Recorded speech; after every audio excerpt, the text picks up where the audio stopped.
জীবনকে সহজ করতে কথারও কিন্তু অনেক বেশি প্রয়োজন। আপনার কথাই আপনার জীবনকে অনেকটা সহজ করে দিতে পারে। কথায় বলে না, কথায় কথা বাড়ে।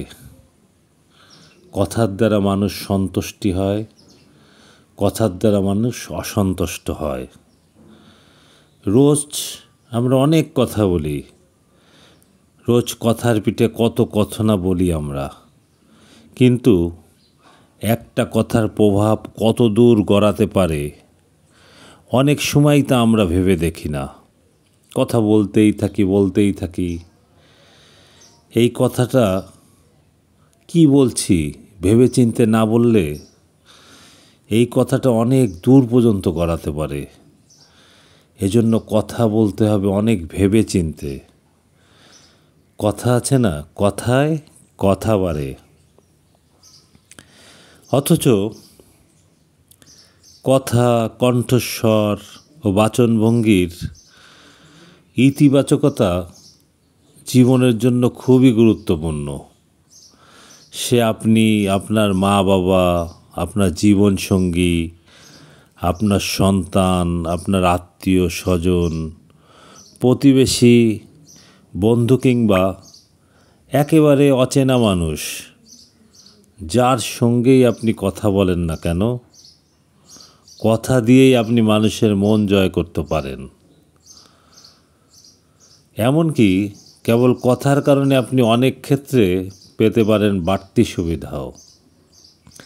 আবার এই কথার কারণেই আপনি মানুষের মন থেকে দূরে সরে চলে আসতে পারেন।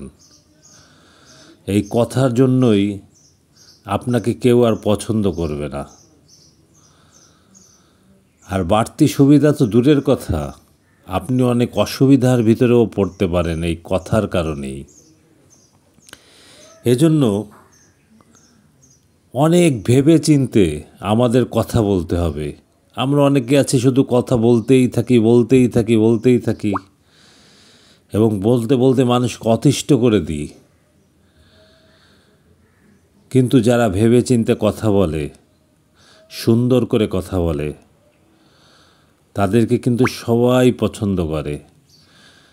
তাদের কথার কারণে তারা কিন্তু অনেক দূর এগিয়ে যায়। আবার কথার কারণেই কিন্তু জীবনটা কঠিন হয়ে যায়। আপনি কোনো অন্যায় করেননি, কিছু করেননি, আপনার একটা কথার কারণে আপনি অনেক বড় বিপদে পড়তে পারেন, সমালোচনার ভিতরে পড়তে পারেন, সমস্যার ভিতরে পড়তে পারেন। এজন্য আমরা কথা ভেবে চিনতে বলবো।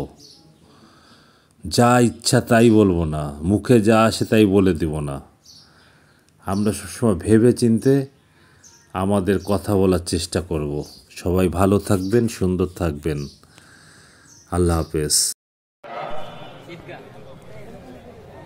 আমরা রমজান মাসে যে শিক্ষা আমরা পেয়েছি, সহমর্মিতা, সহযোগিতা, ধৈর্য, পরোপকারিতা, মানুষের জন্য করা, এই শিক্ষা নিয়ে আমরা বাকি জীবন আমরা ইনশাআল্লাহ কাটাবো। আমাদের এলাকার, আমাদের মসজিদ, মাদ্রাসা, আমাদের বিভিন্ন প্রতিষ্ঠান আমরা সবাই সহযোগিতার হাত বাড়িয়ে দেব।